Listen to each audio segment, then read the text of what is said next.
Going to talk about power. So, as we can understand power and we change our focus on power, coming from it at it from a mindful perspective, we need to understand that there is power and then there's true power. On an individual basis, as coaches and teachers, as people of inspiration, as parents, as members of society, we should be here to support each other and empower each other to walk in our truth, to own who we are, to recognize it's our differences that make us stronger. And that should empower us to be different, step out of that cookie cutter comfort zone that says we are all this or all that. It's like, you know what? Be real. And when you're real and you're walking that path of truth, everything seems to not to flow a bit easier. Not perfectly, not every day is not going to be easy, but it's not this high and low, this excitement and then crash, happiness and then sad. It's more going with the flow of life, riding that board in the ocean of energy that we're surrounded with. So in our transformational practice, we shouldn't dismiss power as a bad thing. In fact, empowerment is what this practice is all about. Whether you're teaching yoga, whether you're doing a sound bath or you're coaching or wherever you're coming from, the people you're talking with should be empowered. We always teach that I'm not here to give anybody the answers, but I am hopefully here to inspire others to search deep inside for the answers within. And that's empowerment because I don't have the answers. I'm still experimenting with my life. I can't give anybody advice on their life, but I can talk about my life and perhaps inspire the others. And that's what we're here for. So we should embrace that power. And the biggest power we should embrace is the power to change and the power to create. We are the creators, and with that creative power, the creators of our life, with that, we have the power to change our life from wherever we were to where we want to be. And we don't have to have it all figured out. It's just take it one step at a time, one day at a time. But power needs to be put in that proper perspective, because if we use the word power, sometimes people feel that means that we're trying to have power over someone or power over some decision or some discussion. We don't want to be that. We want to be that place of listening, of accepting, of compassion. So to take the pressure off the word power, let's start by putting it in perspective right here. To truly be a person of peace and to live a life of mindfulness and equanimity, we need to lean into the power that brings happiness. Happiness to ourselves and happiness to others, and helps ease the suffering of the world around us in whatever way that shows up. We know everyone is suffering in some way, suffering from the past or the childhood traumas or a separation or a job or whatever it is. Everyone's in a space of suffering at some time in their life, and we shouldn't judge that suffering, but we shouldn't add to it by trying to force our perspective on someone or telling somebody that they're wrong or being in that space that says you're whatever. We don't want to take away people's power. So we need to understand the difference between true power and ego-based power. So there's that power that we see in the world that chases fame and success, and the power shaped by finances or politics or popularity, or I know I'm right and you're wrong. Those messages that say, this is my power and you better follow me. I'm a leader. But is that really a leader? That's not a leader that's inspiring. That's a leader that's trying to push people to go in the space that they go. So the problem with those people that are stuck in that ego-based power is they believe they attain that type of power, and there they'll find happiness. By having power over somebody else, they're going to be happy. And that's what makes them successful.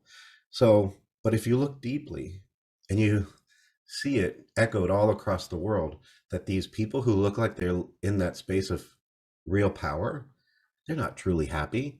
They're so busy chasing that power that they're not living their life.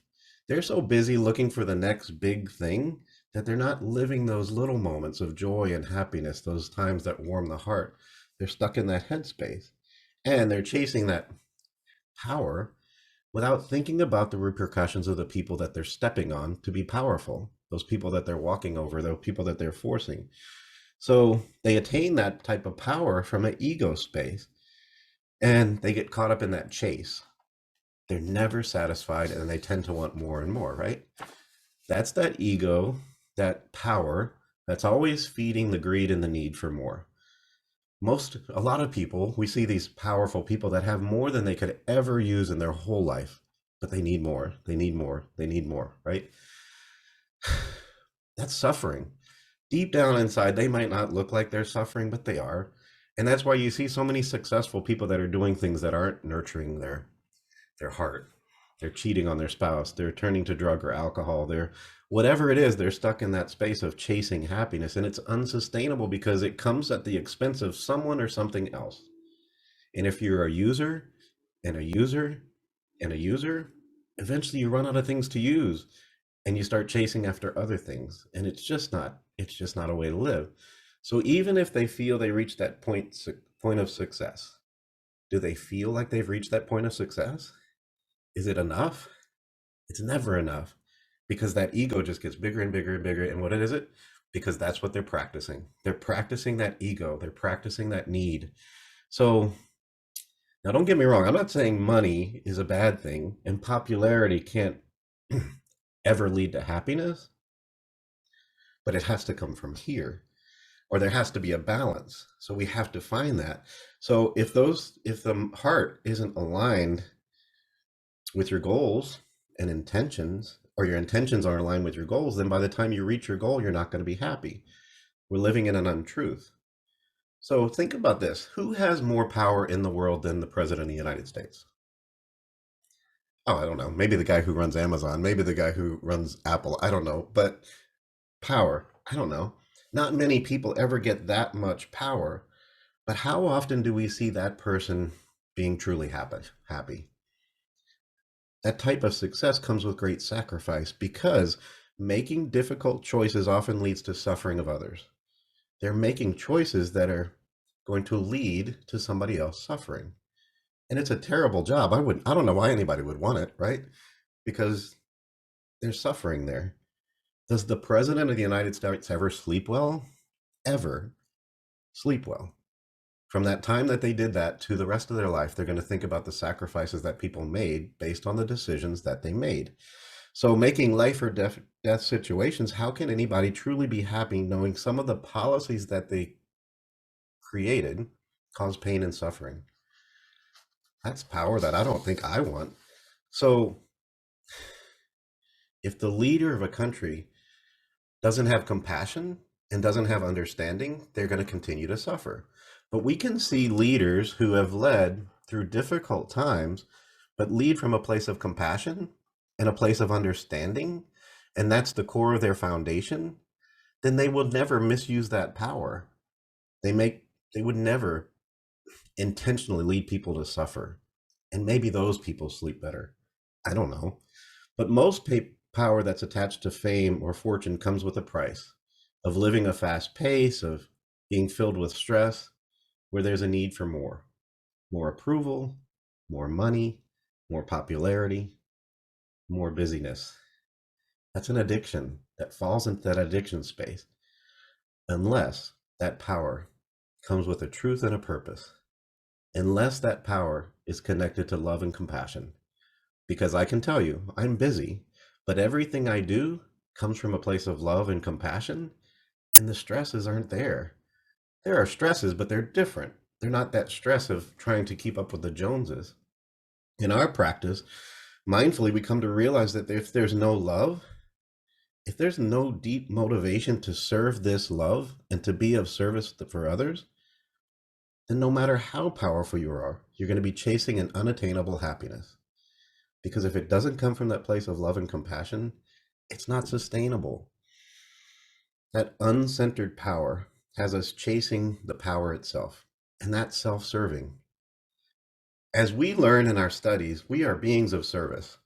That's something I wear as a badge of honor. I am here to serve others.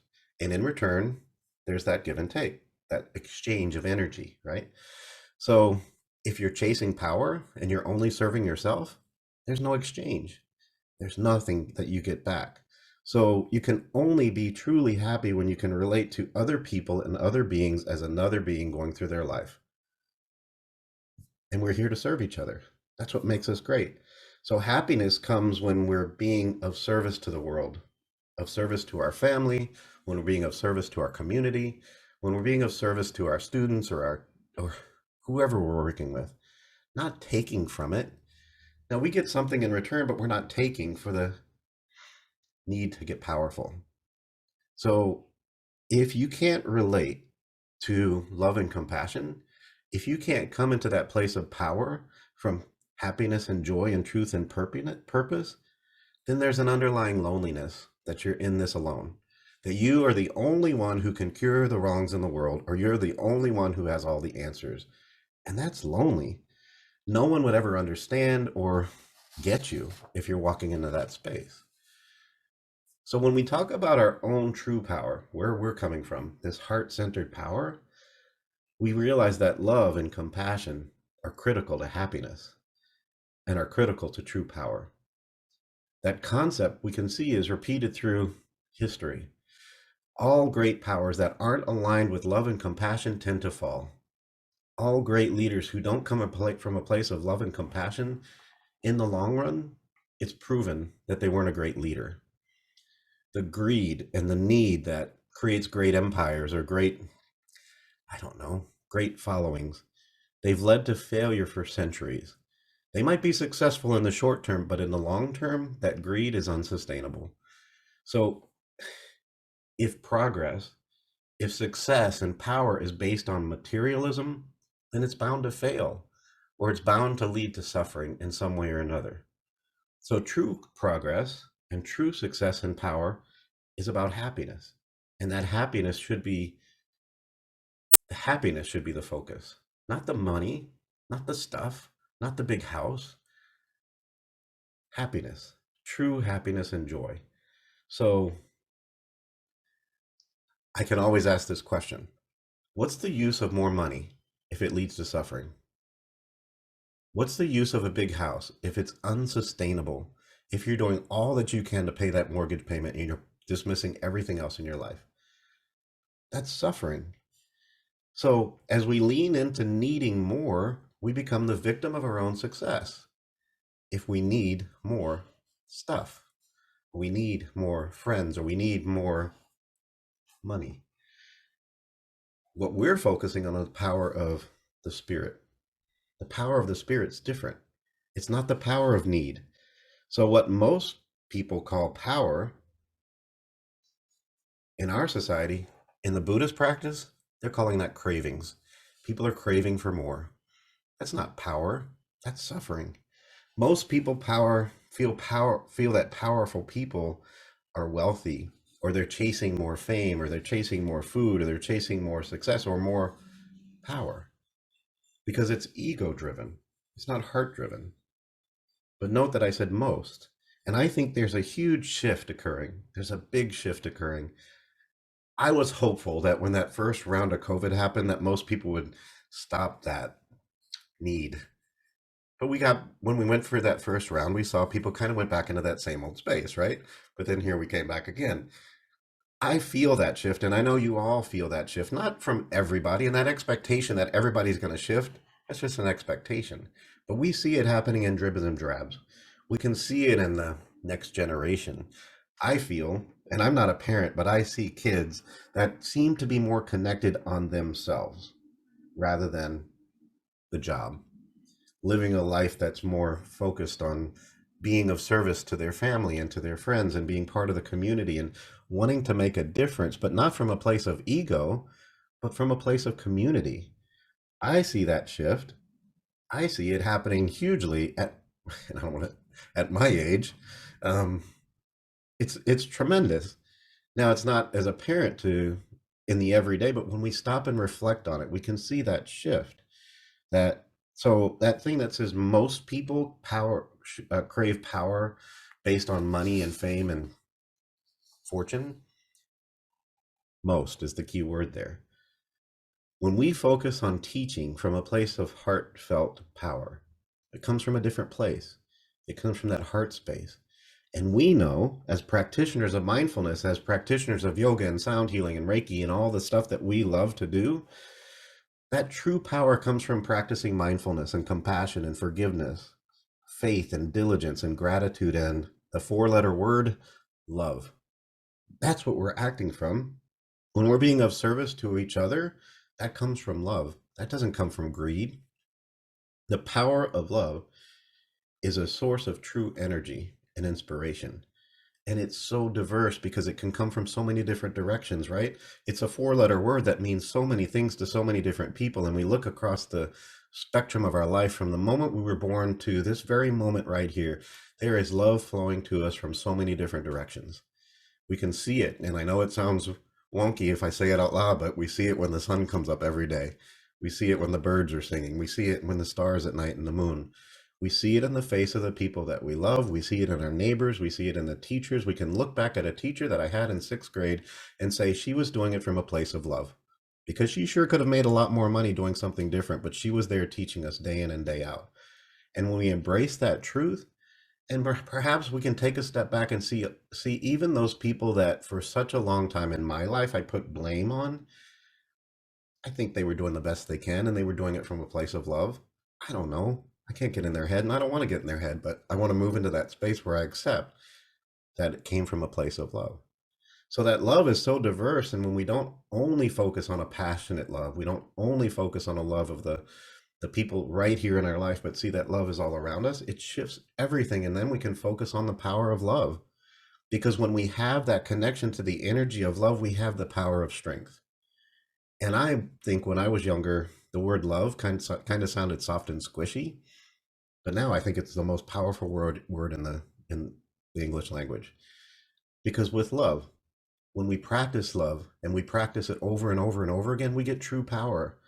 We find a deeper faith in ourselves and in the people around us. We find a deeper faith in the universe and say, the universe is here to help me or support me as long as I'm putting out the right energy. We teach so many times in our practice that the universe is neutral when it comes to giving back. But boy, when you put out the right stuff, it almost feels like the universe is hugging you and giving you that energy of, you're on the path of truth, keep it up. That's power. That's more power than anybody I know in my life. So when we focus on that faith, faith in ourselves and faith in others and faith in love of the universe, we can see that that faith can be defined in so many different ways, but mindfully we define it as confidence and truth. Because in this context, it's not directed towards any outside source. It's directed within, giving that power of love that comes from within. And what I teach from that space of faith, that's finding faith in being authentically me, and recognizing not everybody's going to get it. Not everybody might not absorb it or want it, but I'm putting it out.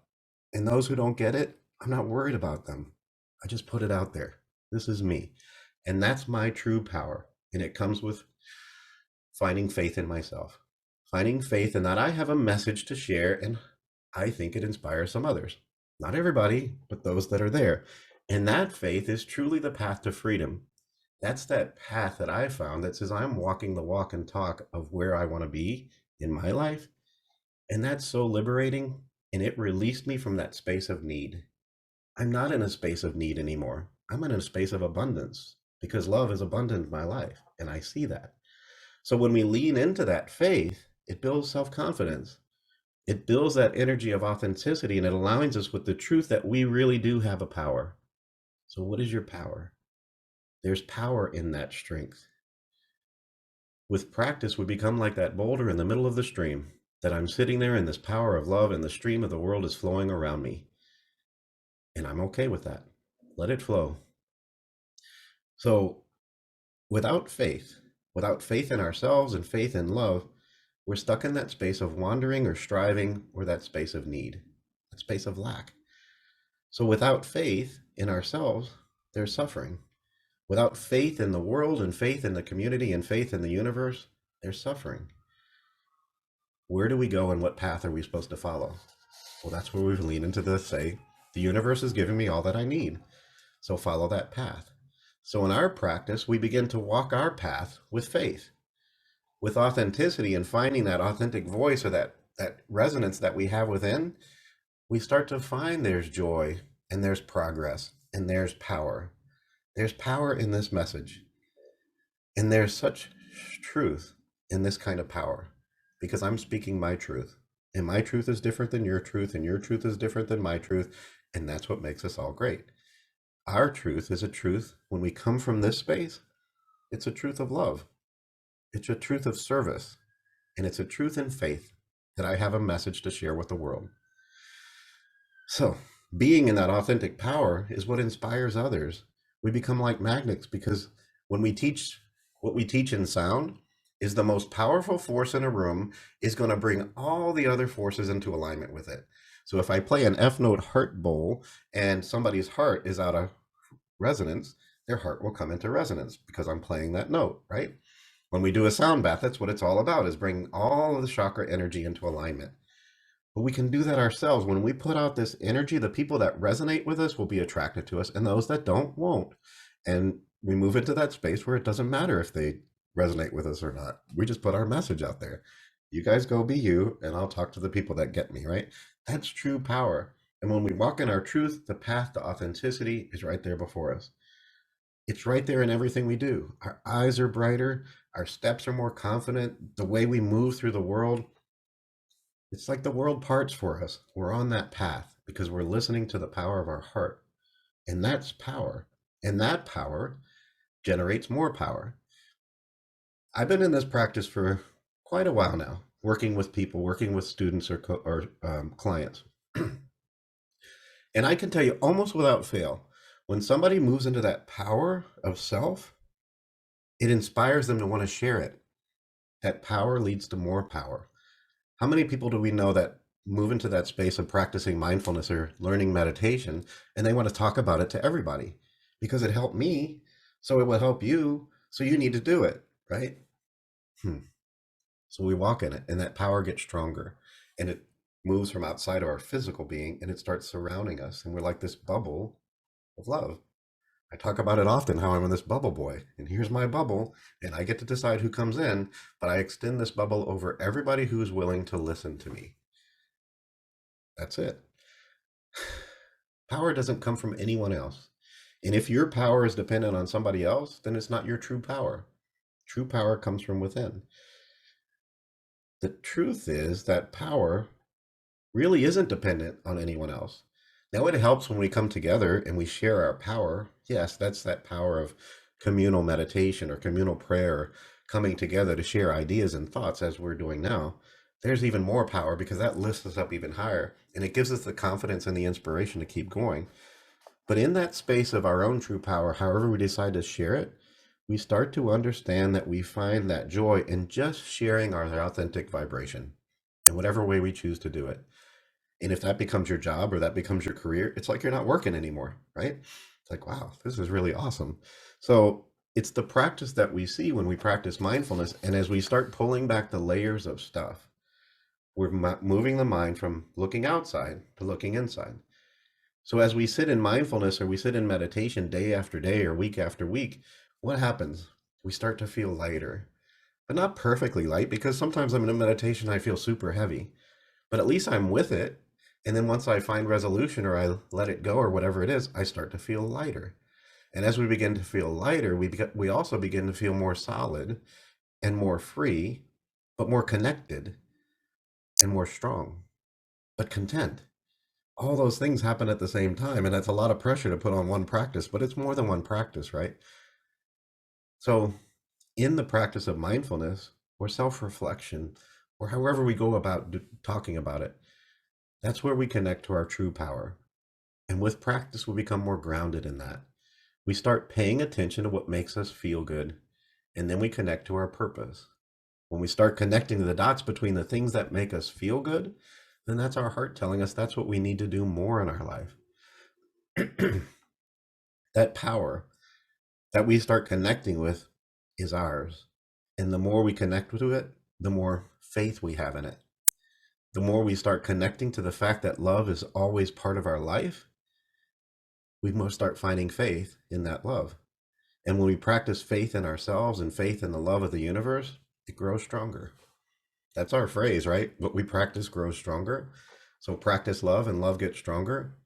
Practice being grounded and we're more grounded. When we talk about faith this way, it's not the faith of religion or faith in country. It's not the faith in anything else. It's faith in our truth, faith in our light, in our being. And this is the path to equanimity. This is the path to finding that truth, that this is who I am.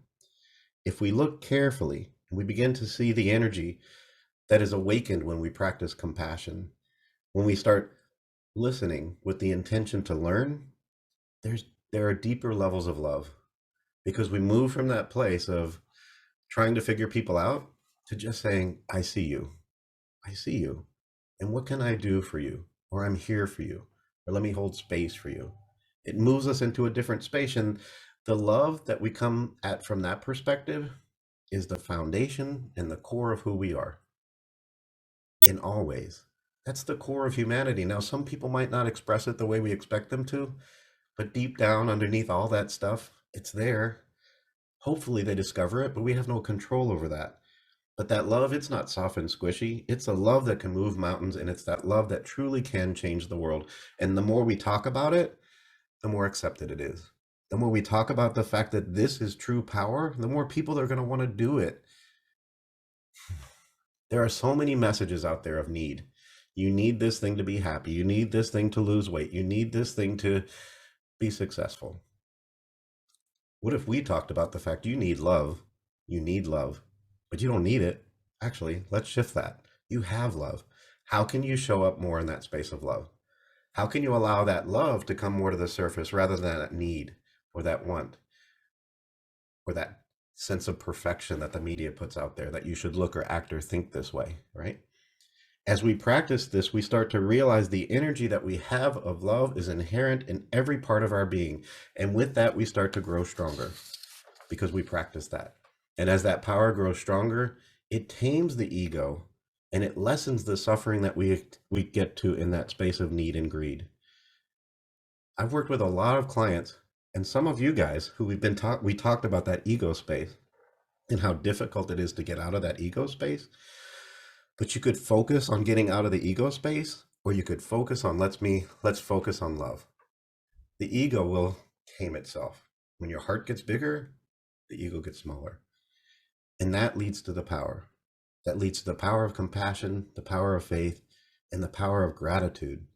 As we go on our practice, gratefulness appears more and more and more. We can't deny that. We see it every day, and it's not surface level gratitude.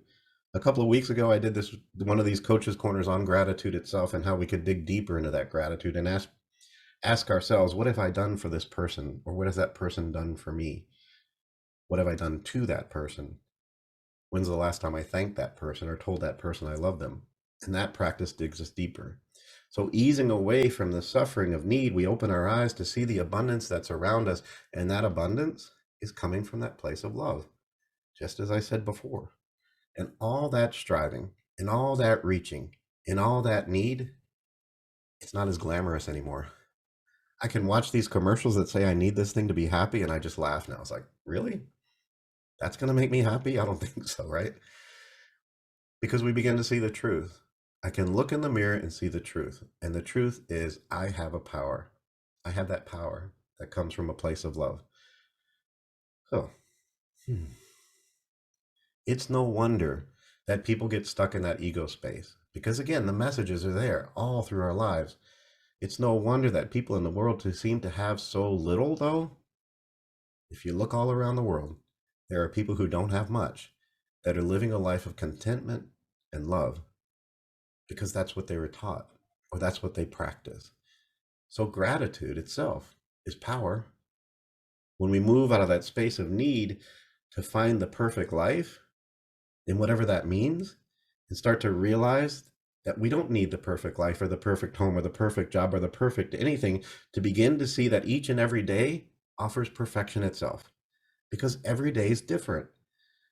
Yes, the sun rises in the east every day, but every day, if you're sitting on that beach watching the sunrise, it is different every single day. And as we move through the day, every day is different. Every day is perfect in its own way. Because today I have an opportunity to meet somebody I've never met before, or to thank you to somebody I have never said thank you to before, to smell the roses, or to listen to the birds, or watch the formation of the clouds that are different every single day. That's perfection. So if we stop comparing today to every other day and move away from the expectation of how our day should be, then we start to see each day in its own way. And we start to understand that this is a day worth living because something's going to happen today that didn't happen yesterday. So this is the perfect day today. And if we can start to see the day that way, and we start practicing opening our eyes to that, then we can start to see ourselves that way. I love to talk about how each and every one of us is special and unique. And doesn't that make us perfect? Because there's nobody else in all of the universe who's just like us. There might be some who are similar, but nobody has all the exact memories. Nobody's met every person I have. Nobody's been to every place. Nobody's encountered all the stuff that I have. Nobody. So I'm special. I'm unique. I'm perfect. I'm the perfect version of myself. So stop comparing myself to other people. And that leads me to that place of loving myself.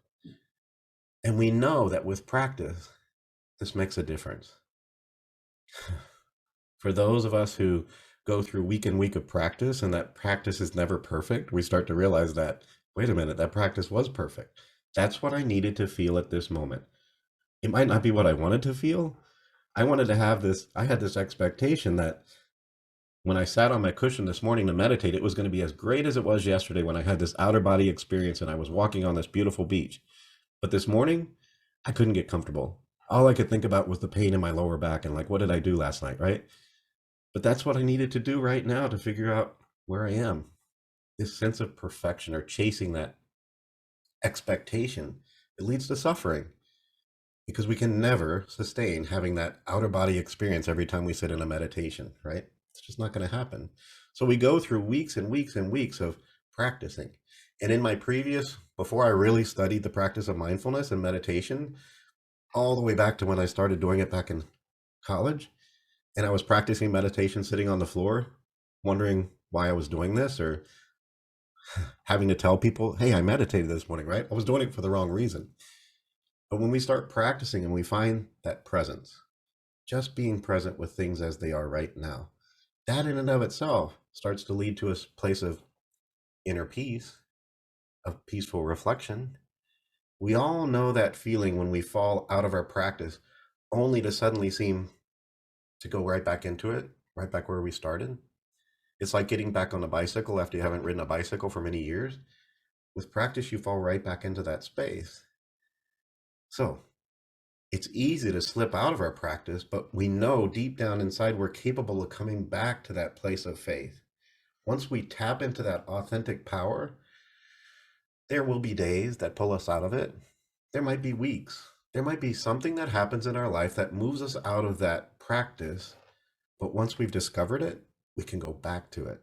And once we go back to it, we connect to that authentic self and understand that maybe it takes a little more practice to fall back into that lane, but I need to practice it again. Because this sense of perfection that once I discover this authentic voice and I find that energy, that it's going to be a perfect journey, that's an expectation that's not sustainable. Because what, year and a half ago, my mom passed away. I fell out of that practice. I fell out of that space of being authentic, and it took me a while to get myself back on track, right? Things happen in the world, things happen in our life that pull us out of that space, but with practice, we know we can get back into it. It's like that hug that's waiting for us. But we need to get back into that space of practicing. So if we get distracted and lose the practice, what happens? Unfortunately, we fall back into our old patterns because that happens. But if we understand that that's the truth, when we start practicing our new patterns, we can fall back into those new patterns. So it's this not this perfect thing. And that's the power of it, that it's always there for us. Just as love has always been there for us, our authentic power is always there for us. And if we practice every day or every other day or whatever works for us, then our practice is nourished and our faith is sustained. And that nourishment starts to grow back. And we understand that our gratitude is always there. The gratitude is alive within us and it never went away. We just distracted ourselves from it, right? We're like that puppy that saw that bouncing ball, and then somebody else throws another bouncing ball and it can't decide which one to pack. We were distracted, but it's still there. And when we have that faith that it's still there, it brings peace. The practice isn't about proving that we're able to do it. The point of the practice is to prove it to ourselves and the people we work with, that that love and that authentic vibration is a part of us and it's always been there. It just got covered up by stuff. and it may get covered up by stuff again.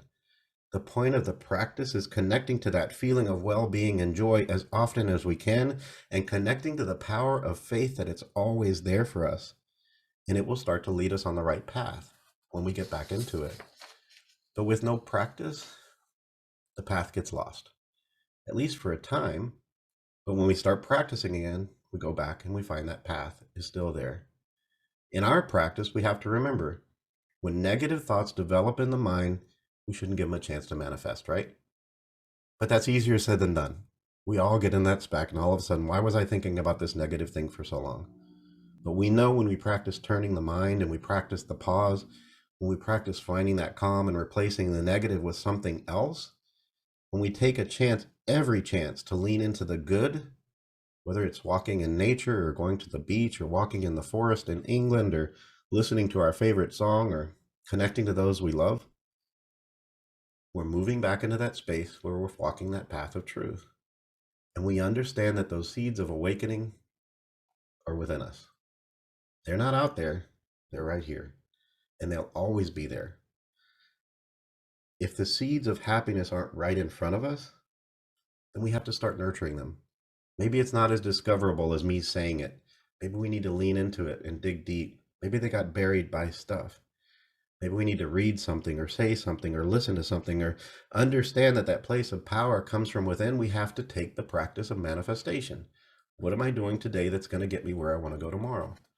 What you practice grows stronger. That's what the power of mindfulness is all about. It just simply starts by being present. And when we're fully present and fully alive in the practice, we live more deeply each and every moment of our life. And each and every moment that we're mindful, we touch that energy of faith, even if it's not quite as apparent as it should be. Every moment that we sit in reflection, we're moving into that space where we connect to our authentic vibration. No matter what we're doing, we understand that it's there. And when we pause and breathe and follow that breath into our heart, we can let go of those distractions. And we understand how much power there is in being mindful. There's mindful power when we sit there and sip on that cup of tea or cup of coffee. There's mindful power when we clean the house, when we drive to work, when we have conversations with those we love, when we walk on the beach. The amazing thing is, in that energy of mindfulness, we find the path to that authentic vibration. We start to understand what we should do and what we shouldn't do. It helps us avoid so many difficulties and so many mistakes of getting in that ego space, and reminds us that this is what I should be listening to.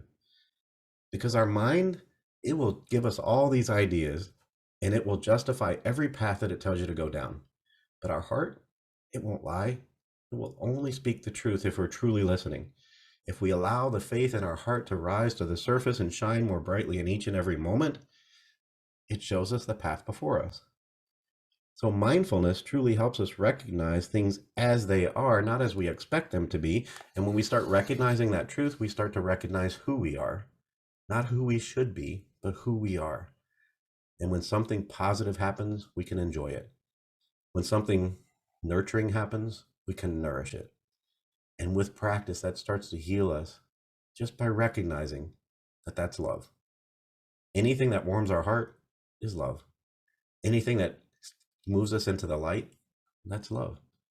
And then when something negative happens, as it will in our life, we can see it, we can soothe it, we can breathe into it, and we can go back where we need to be. In mindfulness, we can see the suffering. In mindfulness, we can see that anger and that despair, and then turn to relief and say, I see you, but what am I going to do with that? What am I going to do with that? And if there's no resolution, then just keep going back into that heart space. Because without mindfulness, we go back into that autopilot mode where we keep doing the same thing we've always done, where we fall into those same old patterns. And with that, we start to lose faith. We start to lose faith in ourselves. We fall back into that ego or into that place of need or want or stuff. So I say, it begins right here. In mindfulness, we have the power. In mindfulness, we connect to the truth of ourselves. And what can be better than that? There is no doubt that what you practice grows stronger. And when you connect to that power of authenticity, when we see that that authentic power is the power of love, we're right where we need to be. We just need to breathe into it. So here we are.